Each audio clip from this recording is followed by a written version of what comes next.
care worldwide, and also highlighting that World Hospice and Palliative Care Day is actually coming up pretty soon on October 10th, as Susan has said. Just a short overview of the presentation, and I'll be very, very quick because we really don't want to take away from our main feature here. Just in the next 10 minutes, I'm going to go over a definition of hospice and palliative care, just for those of you who are probably not so familiar with the area. I'll talk about World Hospice and Palliative Care Day, just give some data on what has happened international with that. And then just give an international development update very quickly. I'm going to talk a little bit about mapping levels of hospice and palliative care development internationally, which is a study that was actually done in the UK at Lancaster University's International Observatory on End-of-Life Care.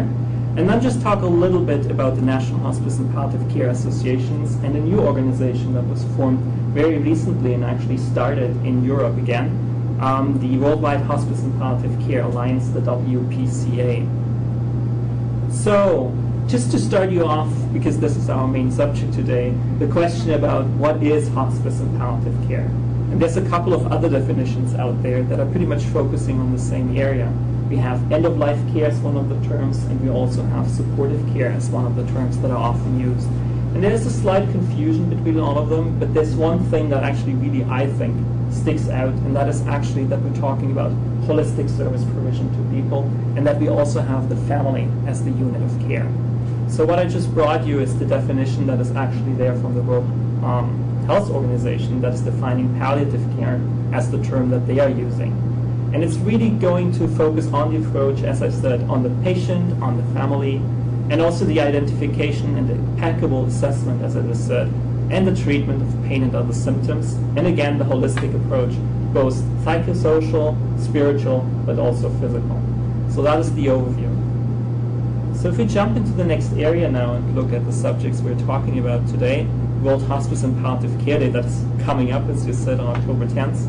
I just wanted to give you a short introduction about what the day actually is, its vision, its theme, and also talk a little bit about the co-event that is happening this year. So World Hospice and Palliative Care Day is a unified day of action that is also celebrating the international hospice movement and palliative care around the world. The vision pretty much is to increase the availability of services to all people facing a terminal illness, and also to make sure that hospice and palliative care services, pain and management services, are actually available to them. The theme changes every year, and we focused a little bit on healthcare as a human right last year.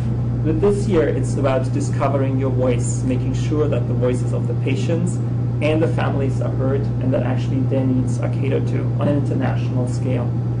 The co-event that actually goes with that is Voices for Hospices, and some of you are probably familiar with that organization. They're putting up a lot of concerts around the world as fundraising opportunities for hospice palliative care and for the individual programs that are out there. So this is one of the opportunities to actually have a concert as a fundraiser for your hospice program, your palliative care service, things like that. I'll just give the website if you are interested in finding out more about World Day. It's worldday.org. If you go on and just look briefly at some of the statistics, and that's just really interesting to see, there's events actually in 69 countries all over the world right now that are focusing on that. And it's a little bit over 250 events, and that's what we're so glad about. It's actually an increase over the 2006 data, where we had about 226 events in 60 plus countries. The number of concerts is also going up. It's over 500 concerts that will be started all around the world this year. And it's reaching over 250,000 people, which we think is really, really important to get the word out and actually get the message out about these services. There's also worldwide media coverage this year by BBC World Service, so that's a really, really good opportunity. And I just gave you some of the people that are actually endorsing the campaign. And you see that there's a lot of musicians out there, but there's also local Canadians like Dr. Balfour Mount, who's one of the pioneers of palliative care services in Canada, who are endorsing the event. So in switching gears, just giving an international development update now, I just want to talk a little bit about the services that the International Observatory on End-of-Life Care was actually doing in Lancaster in the UK. They did country reports looking at the services that are available in some of the countries all across the world, and they're actually all available through their website. What they did is they had a common template for all the countries that they are actually looking into how services were provided, what services were available to people, how about pain and symptom management, just very basic data on hospice palliative care service provision. But they also had a review done over European countries, and we're really interested to see what is happening in the former Soviet Union countries that are really reshaping their healthcare systems at this point in time. And it's really a resource that is out there for information purposes, but also for the shaping of health policy and service development. So just talking about a little bit of the things that were happening in the world, and this is a map that you can see that is color-coded, where the yellow areas actually show countries where there's not yet any activity detected. We have the more bluish color that is actually going into capacity building activities, at least limited services. We have the red areas that are showing up as localized service provision and pain management services. Usually that is also linked into opioid availability. And then you see all the green countries, which Canada is definitely one of them, where we have at least some integration into the healthcare system, so that hospice and palliative care services are actually provided to the people in need.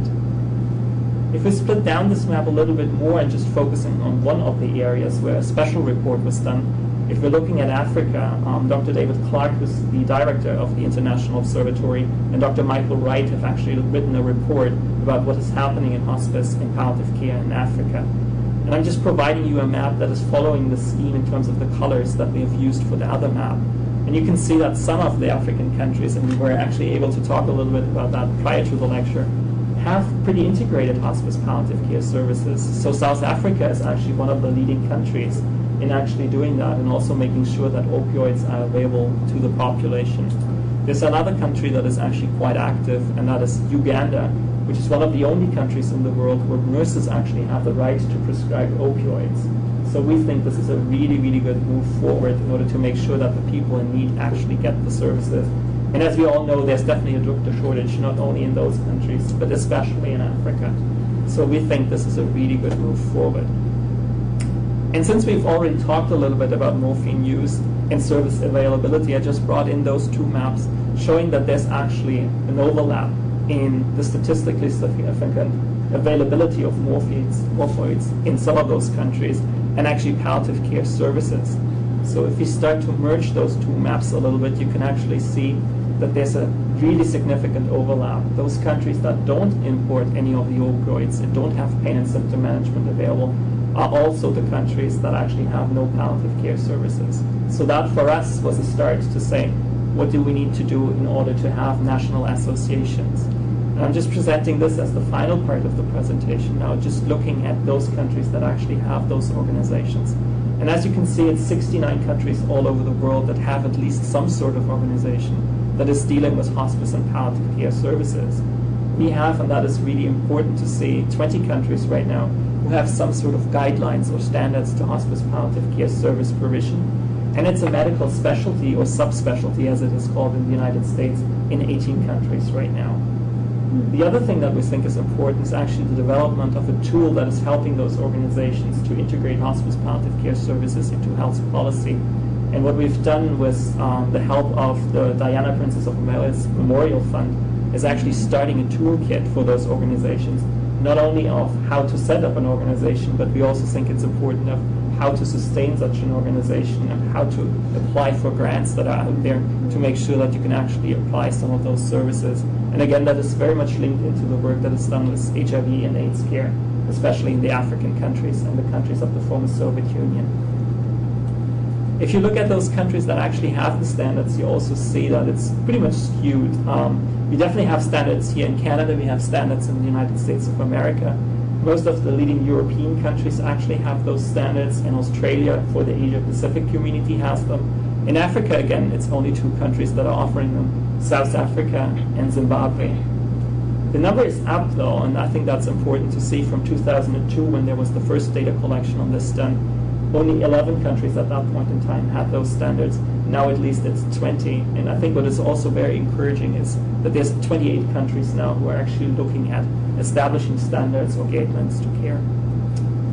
There's a couple of barriers, and I think that's something that will also pop up in your presentation later on, that are actually there prohibiting hospice and palliative care services. It's definitely the shortage of medical professionals that we have, the shortage of hospice and palliative care personnel. We have insufficient training, we have insufficient funding, which is always a big thing in this thing. But we also have difficulty in service provision, and that's something that we also see in Ontario here, between the rural areas and the more urban areas, and definitely the availability of pain medications, as I've already talked about. In Africa and some of the developing countries, also the high cost of drugs is a huge, huge problem, and there's a lot of importation requirements to be met to actually have the drugs available. In terms of the final part now, the Worldwide Palliative Care Alliance is one of those organizations that are actually set up to aid and assist countries to making sure that those medications actually become available, and also make sure that there's more political background work on this in terms of advocacy to make sure that there's standards of care and guidelines to access. And the organization that I'm talking about, the WPCA, the Worldwide Palliative Care Alliance, was actually launched in Vienna this year in May, with a vision for a world that actually has universal access to palliative care, and to foster and promote the influence in the delivery of available services to people. So this is actually just the photo that is presenting where it was founded, but it was really interesting to see the international support that was there. On this picture you see some of the European leaders that were actually there to support the launch. You see one of the people here in the foreground is actually Dr. Lucas Radbruch from Germany, who's now the president of the European Association for Palliative Care. And that's definitely one of the organizations that is trying to push the Worldwide Palliative Care Alliance, just because they also have a lot of standards available to do that. The other pictures, like the group picture, What All You Do, and I think it's really interesting to see that also a lot of people from Africa were there to support the movement. The African Palliative Care Alliance was actually represented, and they're the ones who are actually located in Uganda and pretty much spearheaded the movement towards the integration of hospice palliative care services in the healthcare system there, and also had the opportunity to include the prescribing privileges for nurses in terms of opioids. So I just wanted to close this off by acknowledging a lot of the sources that were very, very helpful, and just also give you the opportunity for some of the websites, and we again have that as a handout for you to actually take with you, just to make sure that you have the access to the websites and can actually look at some of the country reports. So this pretty much concludes my presentation, and I just wanted to leave you with one thing. The vision actually that is out there for the National Hospice Palliative Care Organization in the US, where it really talks about a world where individuals, families facing serious illness, deaths, and grief will experience the best that humankind can offer. And for us, that is hospice and palliative care at the end of life. If there's any questions, we'll actually agree to do the question period after the second presentation. And I now turn it over to you. All yours.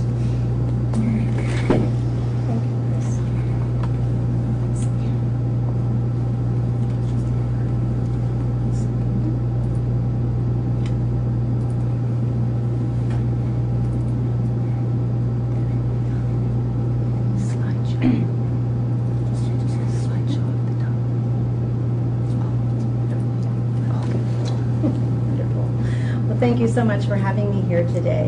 It was an honor to have been invited.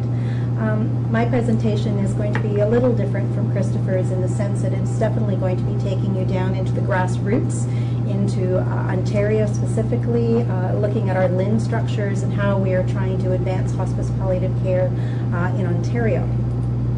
So some of the presentation objectives is, again, very briefly looking at the philosophy of hospice palliative care here in Ontario, the value and evidence for expert teams, creating capacity through networks, moving research to practice, and I'll run you by our local case study in Hamilton, Niagara, Haldimand, and Brant, and then supporting provincial momentum and what is currently happening here in Ontario.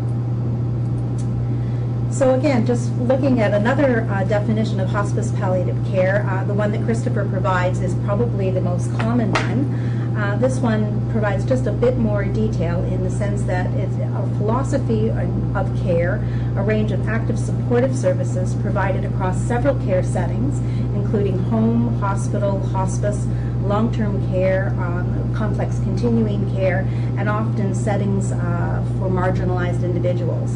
And it's to enhance the quality of living, dying, and surviving. It's appropriate for any patient or family living with or at risk of developing life-threatening illness due to any diagnosis with any prognosis, regardless of their age at any time they have an unmet expectation and or need and are prepared to accept that care. So oftentimes it is very much viewed as end of life or dealing with individuals with cancer, but we really do see that as being much broader than that. There is a standard here in Canada through the CHPCA, Model to Guide Hospice Palliative Care, and this is really the reflection of that model, where we really do believe that hospice palliative care should be introduced at presentation or diagnosis, and really it works in conjunction with therapies to modify the disease. And as those therapies are reduced, hospice palliative care, supportive care increases until time of end-of-life care, and then following the death of the individual into bereavement care. So that's really the philosophy that we use here in Canada, and particularly in Ontario. Some of the issues that we focus on for hospice palliative care is the patient and the family is really at the center of all care and everything that we do. The domains that we cover are really disease management, the physical, psychological, social, spiritual, practical, end-of-life care, and death management, as well as the loss and grief issue. So looking at the value and evidence for expert teams, I'd like to take you through a research demonstration project that was done in my area. And I have the permission of Dr. Denise Marshall and Doris Howell to present this data. It's called Enhancing Family Physician Capacity to Deliver Quality Palliative Home Care, the Niagara West Experience. Funding for this project was given by the Ministry of Health through the Primary Healthcare Transition Fund. So the first question we ask is, why community care? Well, basically because Canadians with advanced progressive illness really do prefer to receive end-of-life care at home. They prefer to die if adequate supports are available to help minimize their suffering and burden on family caregivers. Patients suffer with transitions and long for continuity of care. So why a shared care model? Well, primary caregivers are often very seldom able to address the multiple domains of care that occur at end of life, as you saw earlier in the slide. Primary caregivers repeatedly express the desire to be able to provide such care if given adequate support, which currently does not exist. Interprofessional collaborative practice is now known to be the keys to sustainability, efficiency, and effectiveness of our healthcare system. And hospice palliative care, therefore, must really be included as we move forward in primary health care reform. So looking at a Health Canada report, they have identified 4 key components that really need to be there in order to produce best practice integrated end-of-life care model. And that includes a system that includes universality, care coordination, ready access to a broad range of basic and advanced end-of-life care services, and assurance that end-of-life care is available regardless of the care setting. So what exactly do we mean when we use the term shared care? Well, it's primary care providers in a team partnership of care with expert clinicians who together share the care of a patient in an integrated and seamless way.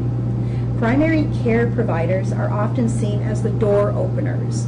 And previously we used the term gatekeepers, and then really realized that by gatekeepers it almost comes across as being they are selective in what door the patient and family is allowed to go through, where door opener really allows the primary care provider to be the one that enables the family to receive the most appropriate care that is meaningful for their journey. Primary care provides capacity, and it is enhanced. The pattern of practice is sustainable for the primary care providers, and it provides greater provider satisfaction. Expert clinicians are collaborative consultants, and care is negotiated patient by patient because everyone's journey is different.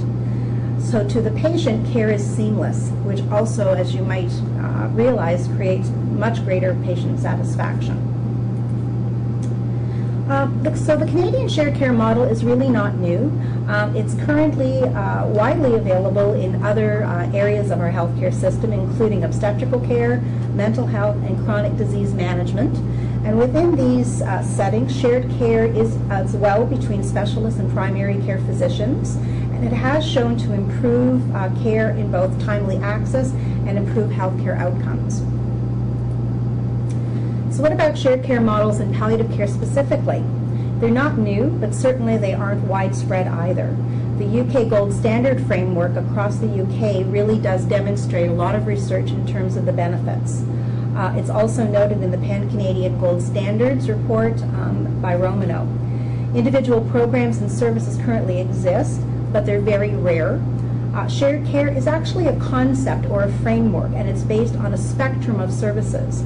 So what I really want to emphasize is it's not a cookie-cutter approach, but rather a framework or an overarching tenets and components which can be locally driven and customized. And you'll see a lot of this when I present the local case study. So what are the primary components of a shared care model? It really is primary care and secondary care interface. It includes a very defined population looking at a very specific geographic area. It includes patient identification and knowing exactly what is the criteria for becoming part of a shared care team. It uses standardized assessment tools and processes of cares which are mutually agreed upon. Education is from the specialist to primary care. It provides 24/7 access to the specialist support. And one way of understanding it is the primary care physicians really provide the A, B's, and C's. The specialists reassess and assess, and then they do the more extensive provision of care in terms of the D, E's, and F. Care is across all settings, which include the community, long-term care, hospital, and residential hospice, so it follows the patient, and includes someone that assists the individuals in terms of navigating the system, which is often the largest challenge for families. So what is the Ontario and Canadian experience? Well, from family physicians, they view palliative care as really being inherent and an important part of their role. They have a great potential to provide effective palliative home care given adequate knowledge, skills, confidence, and timely access to specialist advice. Family doctors and specialists often fail to develop the collaborative working relationships that would protect patient-doctor relations and strengthen the role of family physicians. So part of the work of shared care is really building community capacity and building that primary care infrastructure. So the Niagara West Demonstration Project, the purpose of it was to improve quality end-of-life care through implementation of a shared care model in that community that integrated family physician care with specialist interdisciplinary palliative care. There were three main objectives for the work. First was to build capacity of family physicians to provide quality care 24/7 through academic detailing, role modeling, and shared care. To improve access to palliative care early in the trajectory through best practice screening in the GP offices. And lastly, to evaluate the impact of the model, their outcomes, and as well as provider outcomes and system-wide outcomes. So this particular study took place in a community known as Niagara West. It includes 3 smaller municipalities with a population of about 80,000 individuals, with 3 major towns and about 60 hospital beds. Its setting of care includes a home, a retirement lodge, and an adult group home, as well as flow to and from acute care into long-term care. It includes 3 family group practices, including 21 GP physicians.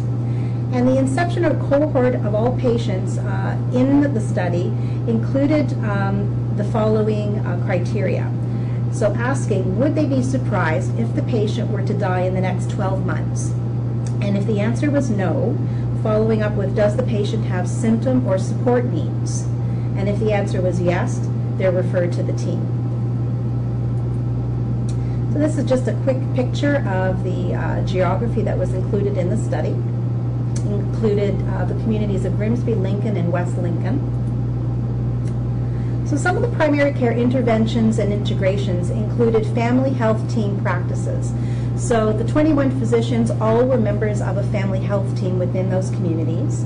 They looked at case finding through the criteria that I had just mentioned. They had an advanced practice nurse as part of the team who provided the key point of contact with the family.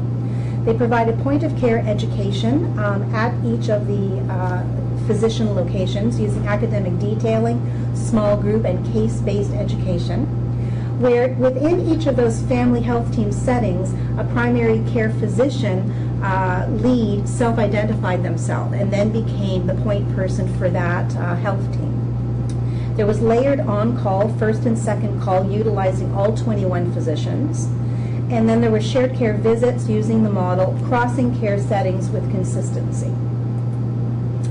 So this is the model that Denise has really developed in terms of a summary of the study. It includes looking at the palliative care team itself, which I'll describe a bit more later, looking at following the patient across care settings, as I had mentioned, looking at education, which is a real important piece in terms of advancing the work, and looking at, again, the common assessments, common tools that really allow the system to work not only within the team, but as well as looking at team rounds within the community setting.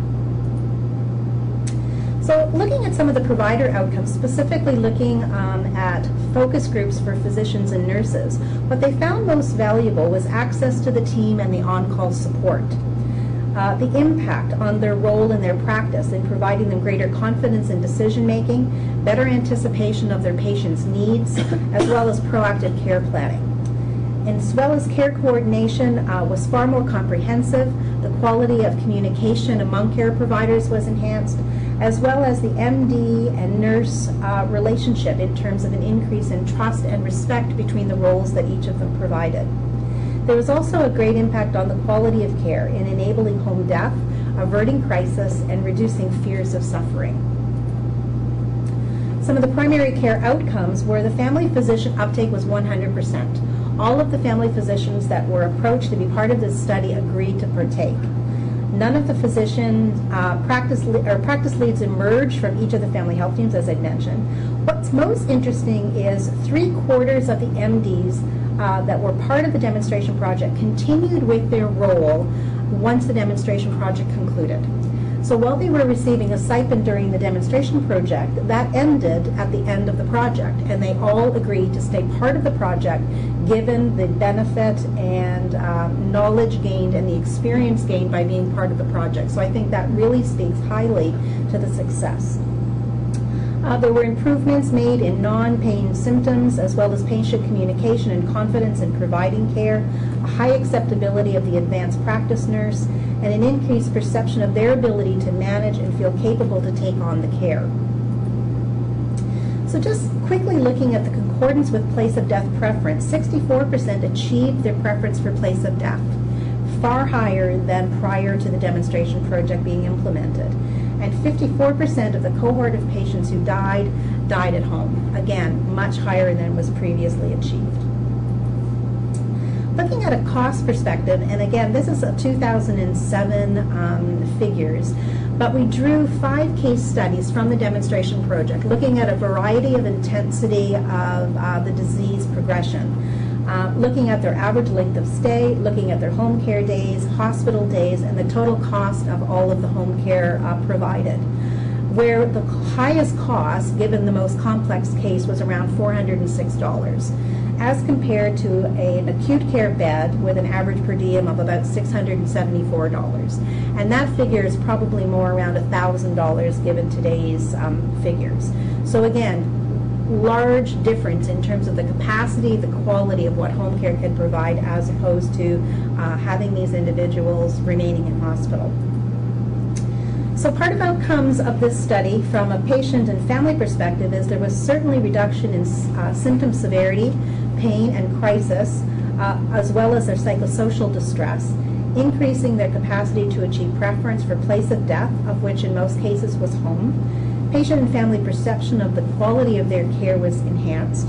From a provider perspective, there was greater satisfaction with care integration, communication, coordination, and care planning, and underscoring the vital role of the palliative care advanced practice nurse as the patient navigator. From a systems outcome perspective, there was high reduction in emergency room visits and a reduction in hospital days and increase in home care days. And as you could logically see, really you're not doing crisis management anymore. There is a lot more proactive planning and preparing the family for what is yet to come so that they're not running to the emergency room for unnecessary intervention. It's efficient, effective, and sustainable. It increases the community's capacity to provide specialty hospice palliative care, enhances the capacity of family physicians to provide geographically based palliative care, and there is a cost minimization as compared to hospital. So shared care models across Ontario. There were 3 other palliative care projects that were also funded at this time. I don't have the communities at hand, unfortunately. But at the provincial conference in 2007, the 3 projects presented and looked at their findings and what they had in common. And they all agreed that experts to consult with MD nurses and counselors was very important. The 24/7 support from the consult team was in common, as well as the role of the advanced practice nurse and the education of family physicians. And this report was actually written and presented by Dr. Kevin Brazil in 2008 in his paper entitled Building Primary Care Capacity in Palliative Care, which he documented the proceedings of this interprofessional workshop. Yet again in 2009 at the OPCA-HAO conference, over 50 secondary level care providers and managers were gathered to again examine the research on shared care and to provide their input. And once again, they emphasized the importance of 24/7 experts being the single most important thing needed in the community. The provincial initiative really needs to provide now provincial-wide approach, that this is something that we really need to begin advocating for implementation across Ontario.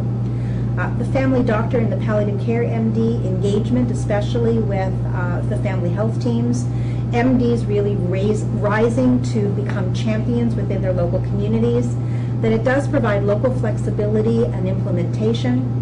It's not disease specific, and as well firming connections with the hospital programs, where there is input and outpatients to ensure non-duplicative care close to home. So again, really reducing a lot of unnecessary repetitive questioning and working with the families. So how do we create this capacity at our local level? And this is where I'd like to just briefly tell you a little bit about networks. So what is a network? It's an ongoing sharing and connection which all participants in the group as a whole benefit. They're relatively inexpensive and effective way of mobilizing problem-solving resources. So why networks? Well, across the province of Ontario, organizations and individuals have now come together to form hospice palliative care networks for the purpose of improving quality and access to this type of care.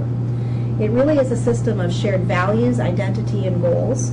It links people with a common interest and passion, and it's the active delivery of care across all care settings and sectors and settings. It focuses on all elements, including service delivery, education, and research, and it does support the national models by the CHPCA. So these networks in Ontario are actually part of the Ontario End-of-Life Care Strategy announced by the Ministry in 2004.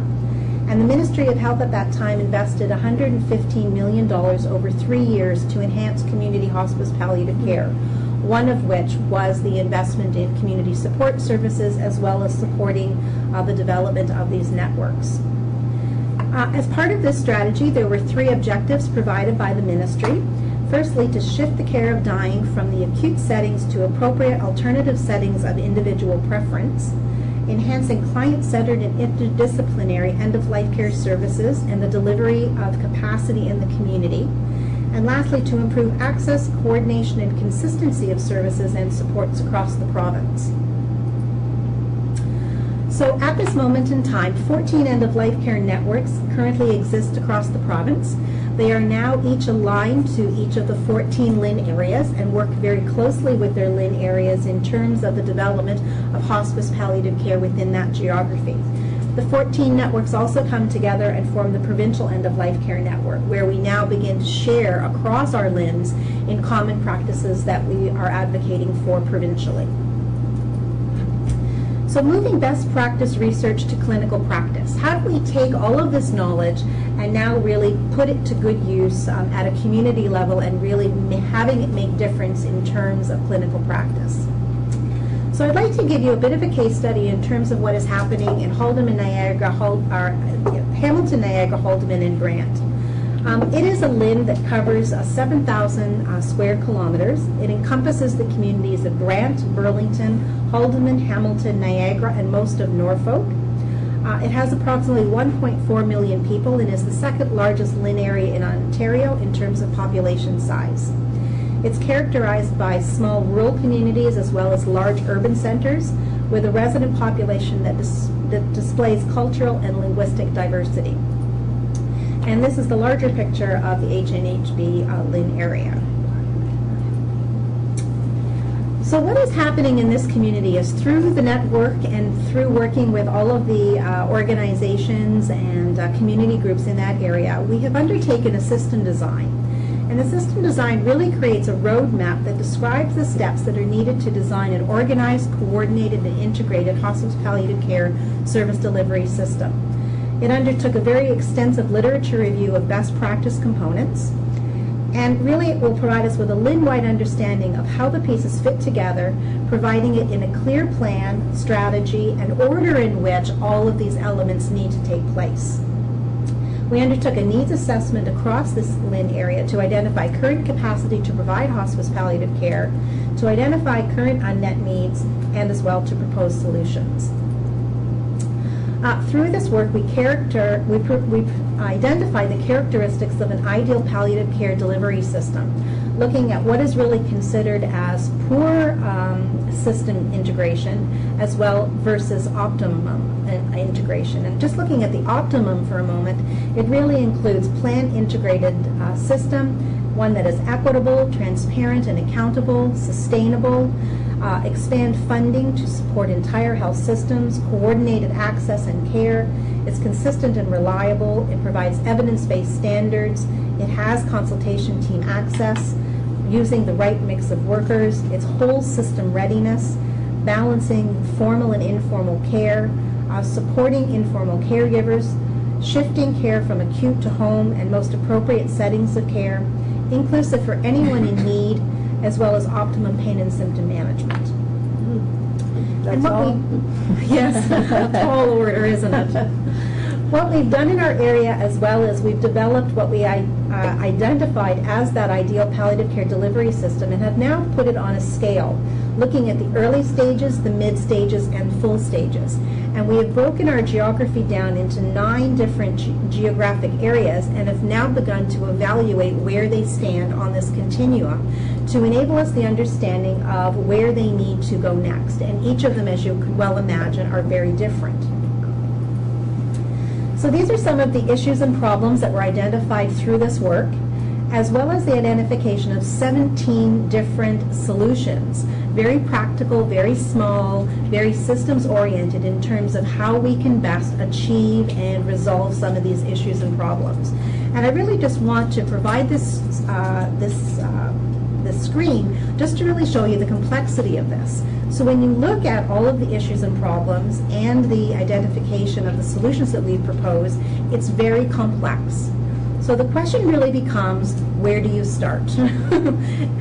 So we needed to really broaden our understanding of palliation and really focusing on the fact that most Canadians with advanced progressive illness prefer to receive their end-of-life care at home. And as mentioned earlier, they prefer to die at home if the adequate support is really available to them. That patients really suffer from their transitions and long for continuity of care. And it's really important to understand that each dying process and death event can impact at least 8 others indirectly, which is a considerable hidden health risk and cost if it is not done appropriately. So there are definitely emerging opportunities to provide different supports at the community level. So we really feel starting with the end in mind is the best place to start. So asking ourselves, what are we trying to achieve? Well, we're trying to achieve Canadians who are able to live well and die free of pain and suffering as possible in the setting of their choice, surrounded by loved ones. Quite simple. So where can we generate the most leverage to achieve this goal is really what we focused on. And our system design recommendations focused on the shared care teams, recognized as the first step since it leverages coordinated access, common standards of practice, collaborative information systems, and comprehensive education and mentorship. So we really have come to see that this is an excellent place to start. So our projected plan, we looked at a population-based approach in trying to understand within each of the geographies what are the number of teams that are really required for our LIN area. So we looked at projected population rates. We looked at projected population rates of individuals 50 years of age and over, seeing that they are the highest percentage of our population suffering or in need of palliative care services. We looked at the total need for palliative end-of-life care as the projected cancer deaths plus 20% for other, and looking at an estimated 67% utilization rate for services. And a lot of this really comes from the Romano report. We examined a number of different caseload sizes and average length of stay, and came to the average one of looking at 60 patients per team with an average length of stay of 60 days. So by looking at this information, we looked at 9 shared care teams were really needed across our HNHB LIN area. This included 4 existing teams that were currently not completely operating at the best practice gold standard model. So looking at supplementing those teams to that level, as well as creating 5 new teams. It would really include a multiple phase approach with community involvement through capacity building and resource development. And initially we looked at this taking place over a 3-year phase-in period using best practice community readiness strategy. So this is how we have, at the moment, this is our map of HNHB again, looking at where we have currently drafted our team boundaries based on the methodology. What we are doing now is going into each of these small geographies and working with those communities. So starting with town hall meetings, gathering very large numbers of individuals, and now forming planning committees within each of those geographies with specialists in that area who best understand how care is provided, the resources that exist, whether it's a urban or rural community, and looking at the optimum system and telling us what their readiness is and how they understand the next steps for them to move forward in this planning. What we're also seeing is the way in which we've drafted these boundaries may not be accurate. And working with those communities, they are now telling us how these boundaries need to change and reform to best suit what is happening within those communities. So nothing is carved in stone. It's no cookie cutter approach. It really is a plan, do, study, act cycle of moving the work forward. When we talk about a shared care team, this is specifically what we mean. We're looking at the implementation of 1 FTE hospice palliative care family physician specialist, working in conjunction with primary care physicians in that area. 1 FTE advanced practice nurse or expert nurse clinician, a 0.5 psychospiritual clinician, a 0.5 bereavement counselor, and 2 to 3 dedicated CCAC case managers, as well as some administrative support. These particular teams would also be working on clinical team rounds with the broader community.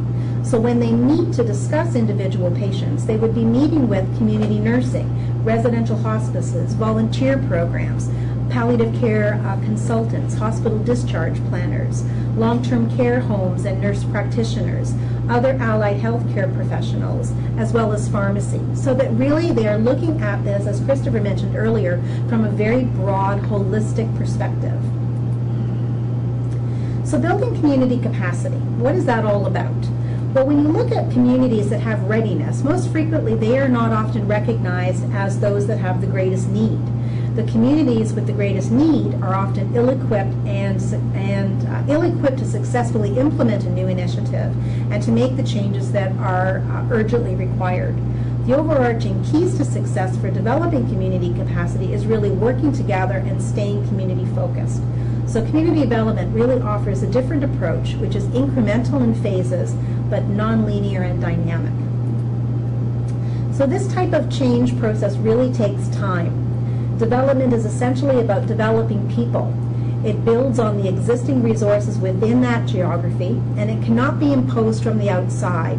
It really is recognized as an ongoing process because we really do believe you never achieve perfection. There is always something more that can be done to improve.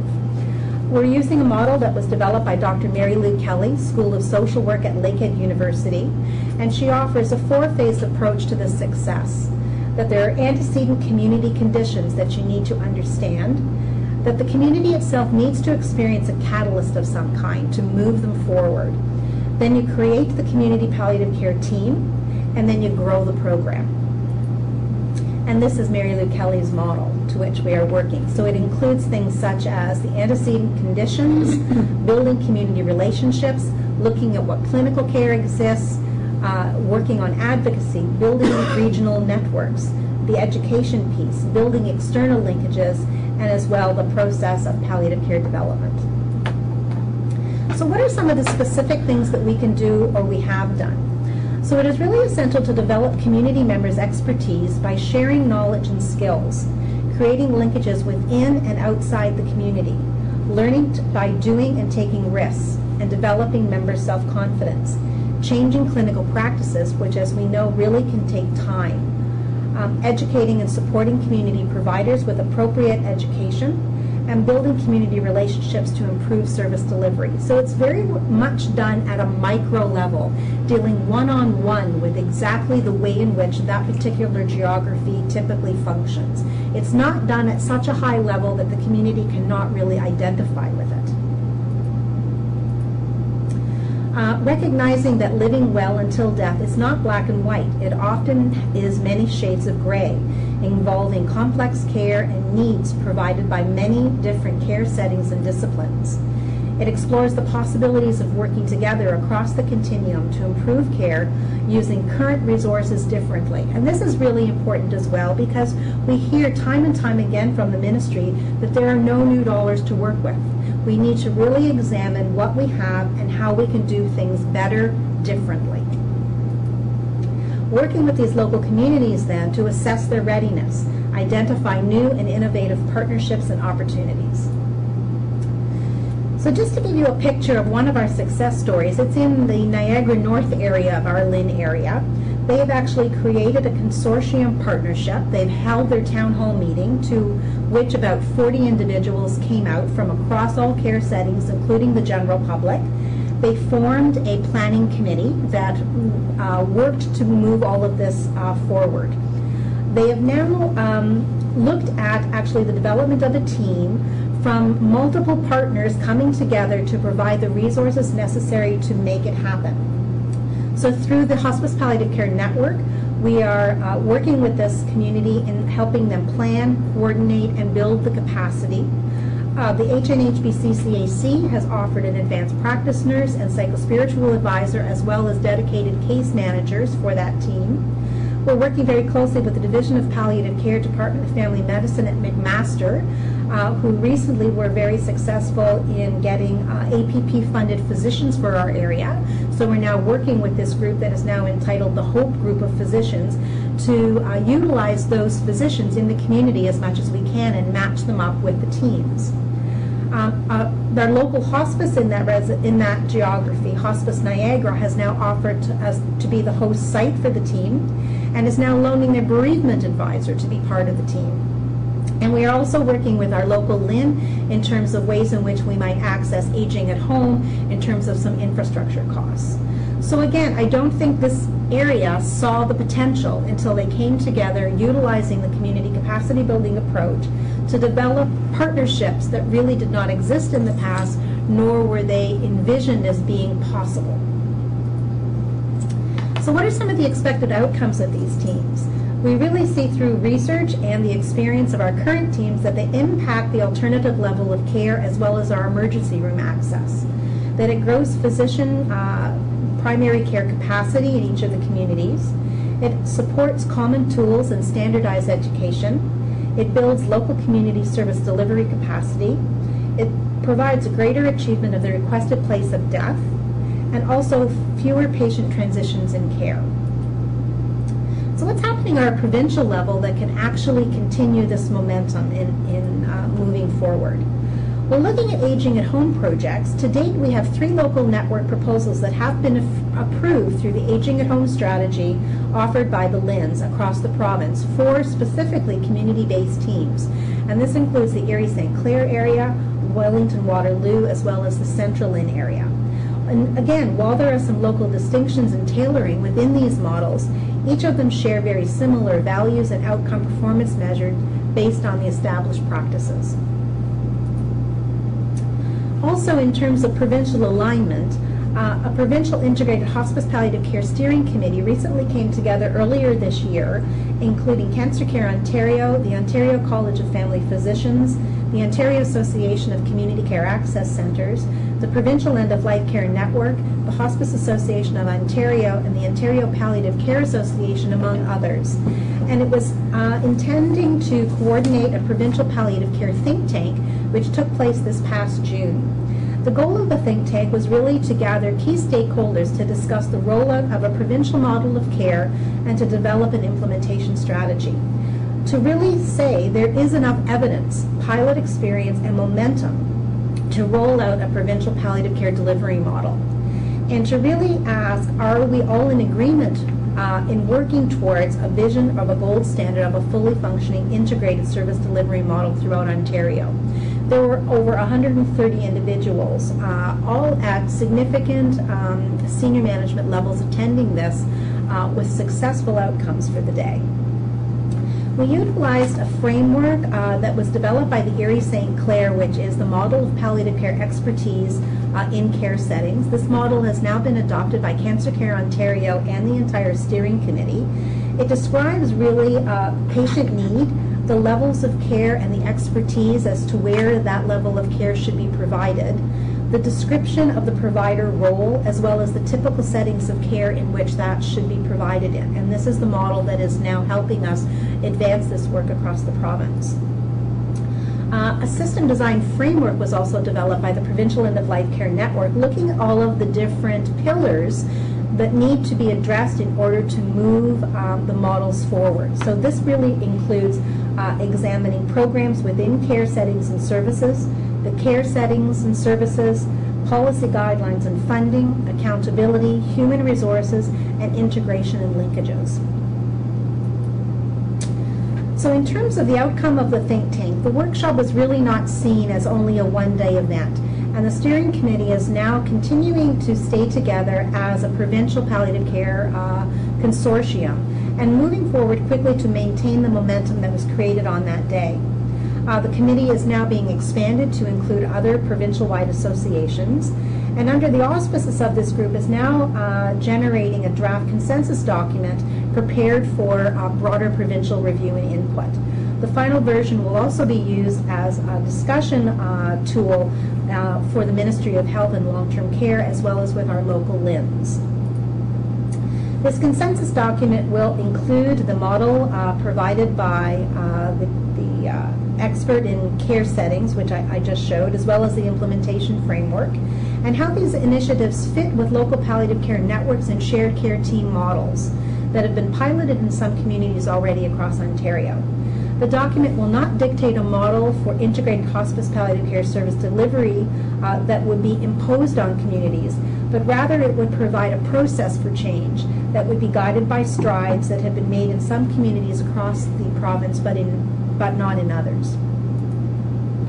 So by doing so, we really would end up with an Ontario regional model of care that would provide a consistent vision across the province, a simultaneous model across care settings and disciplines, integrating the system's pieces and components together, and defining the 4 levels of care at the primary, secondary, tertiary, and quaternary levels of care.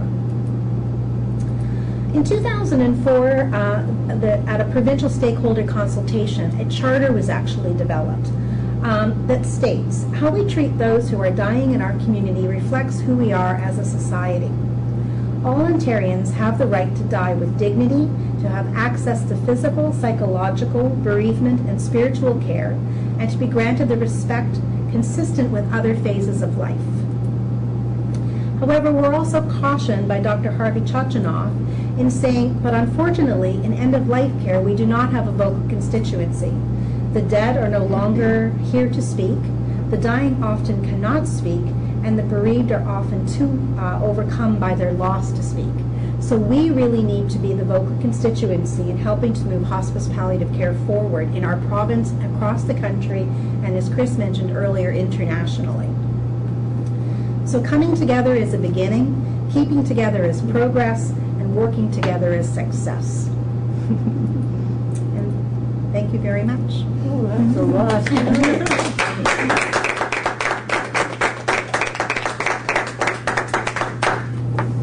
So Chris, would you like to entertain questions at this time? Absolutely. We can totally open it up to the group and see if anybody has any questions to the presentations. Some comments, perhaps, on the model that was shared with us today, the shared model of care. Well, it's very encouraging work. There's a lot of pressure, I understand, from the provincial government for intercollaborative teams in every field of healthcare. Yes. This is just perhaps one example of it. That's right. They think it's more effective and cheaper, is that it?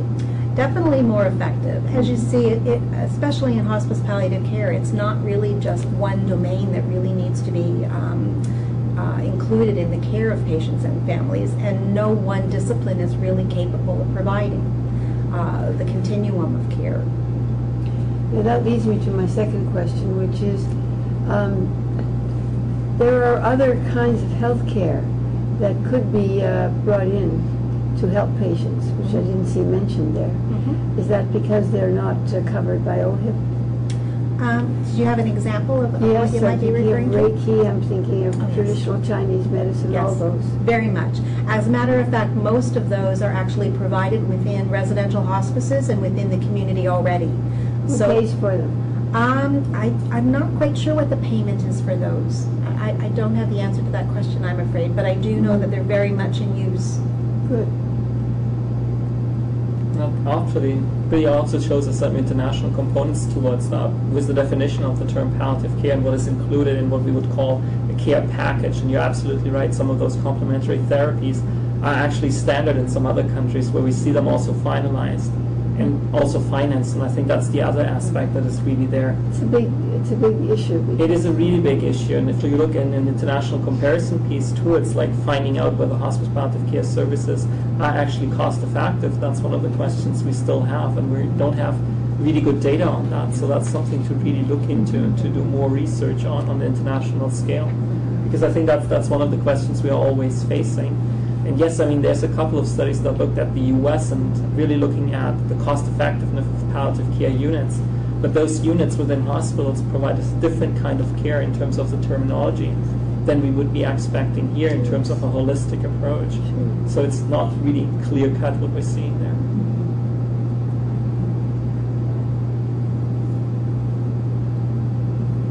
Yeah.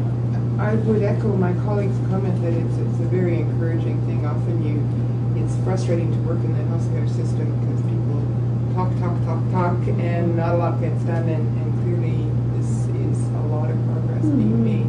I'd be curious to know what you see as some of the signs of community readiness to move forward in this. Sure. What do you look for in a community when you're Actually, I'll just return to that slide for a moment.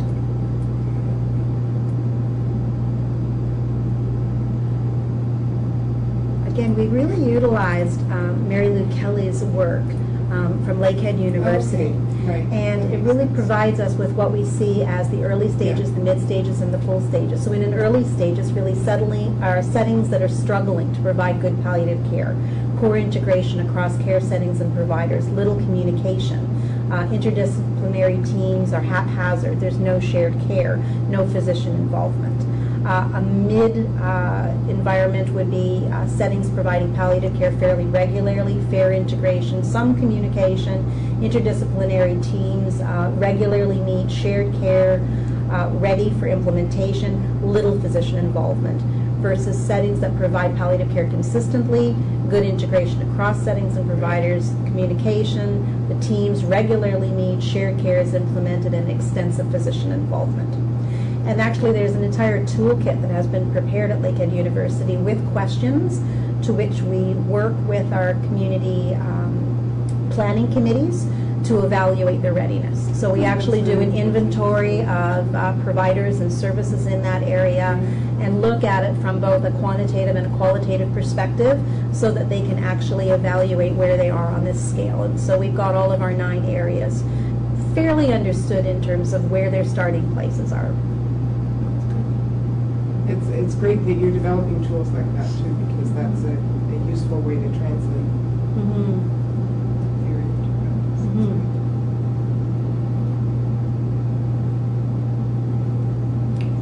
I have 2 questions.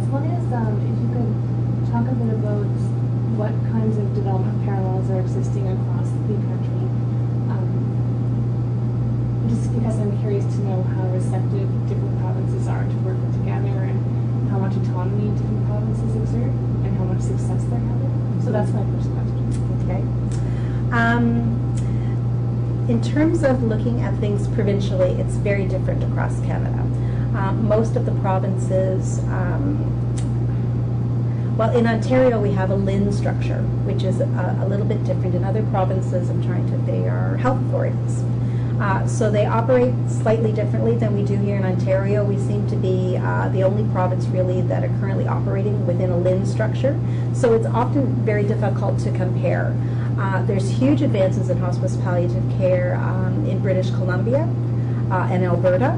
But again, their structures are now currently changing as well. I understand in Alberta the health authority model is now changing again to a larger model. So unfortunately, due to a lot of restructuring and trying to find the most ideal level to which operating healthcare services is still very much in an exploratory phase. So while we have some successes with our model, there are other successes with the regional health authority model as well. So it's often very difficult to compare. We certainly do share a lot of information, but the implementation of those things are often very unique.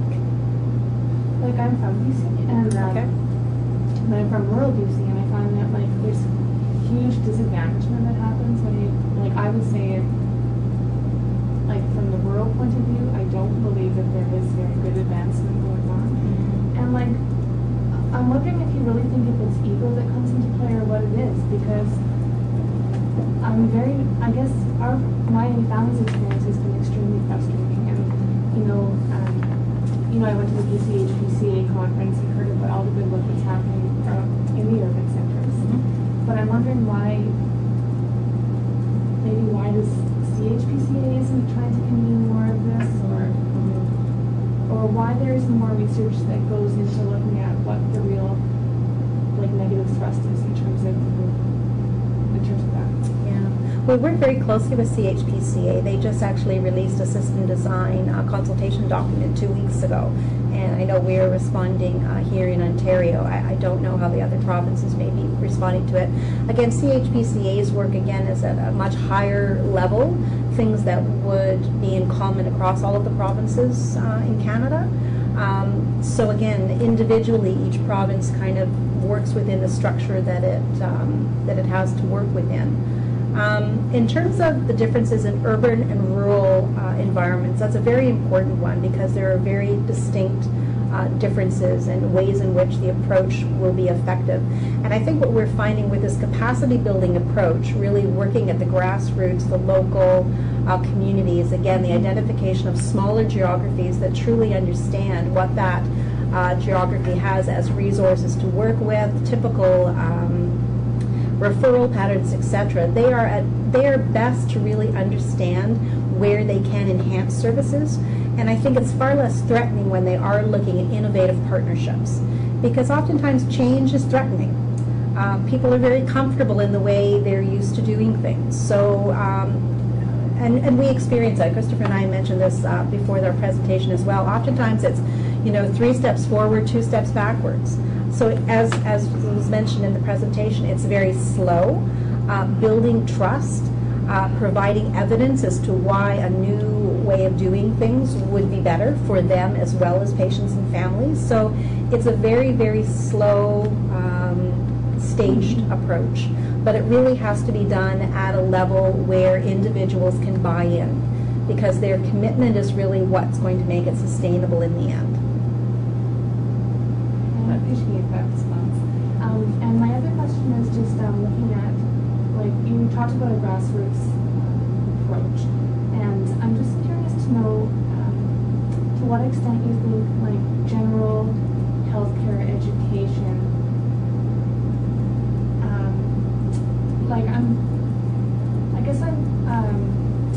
here at UT, people know what palliative, what the true definition of palliative care is, right? But then you go into rural areas and you mention it, and it's a very tokenistic reference for palliative care, like palliative care drug plan. And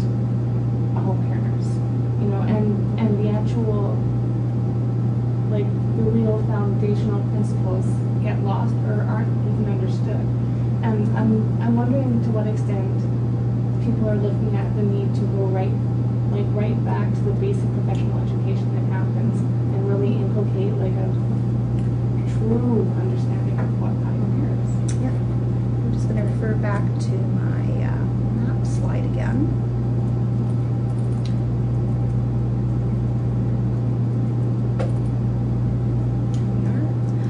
So as I mentioned, we have broken our LIN down into 9 different geographies.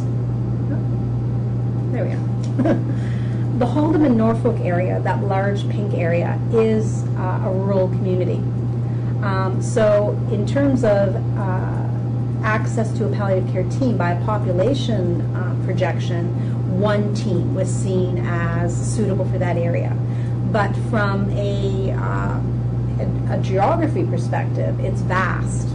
So again, we are working with that community, and what they are now seeing is probably dividing this particular area into 2 sub-areas, one Haldimand, one Norfolk, is the way in which that community would now wish to proceed.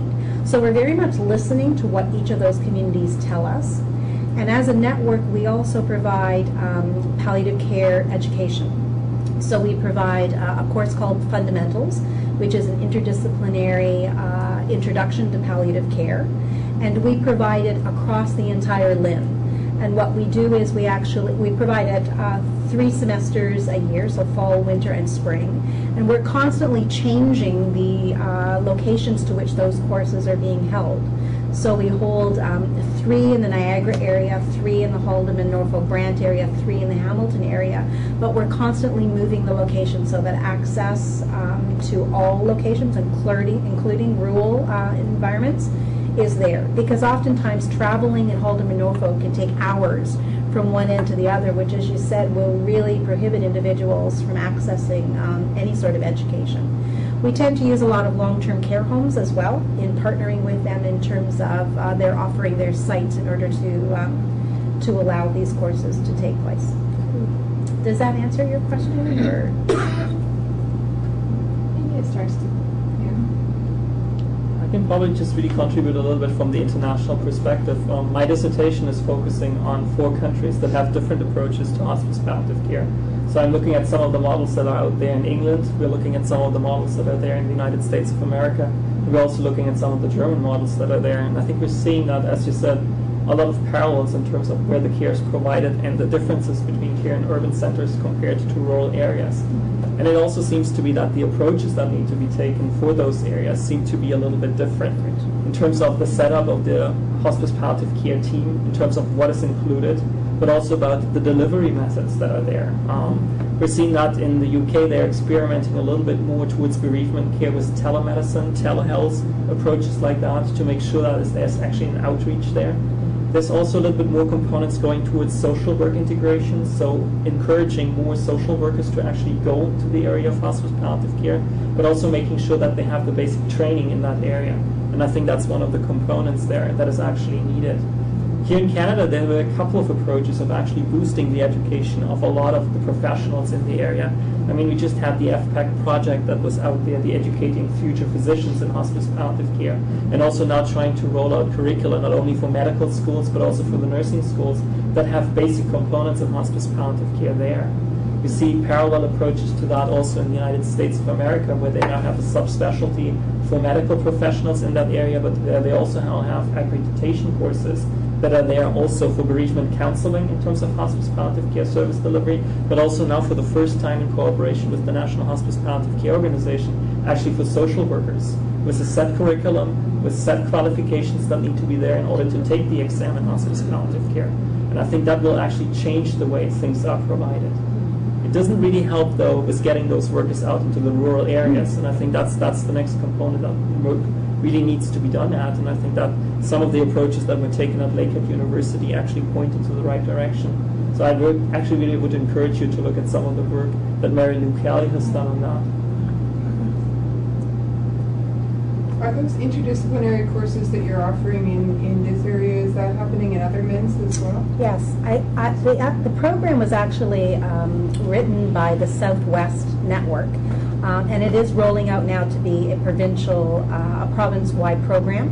It's 3 courses: the fundamentals, which is an interdisciplinary introduction to palliative care; the APSE course, which is the advanced hospice palliative care education, which is second level for volunteers and personal support workers; and the CAPSE program, which is a comprehensive advance, which is for nurses. I believe 8 of the 14 LINs have now adopted that as a standardized education program.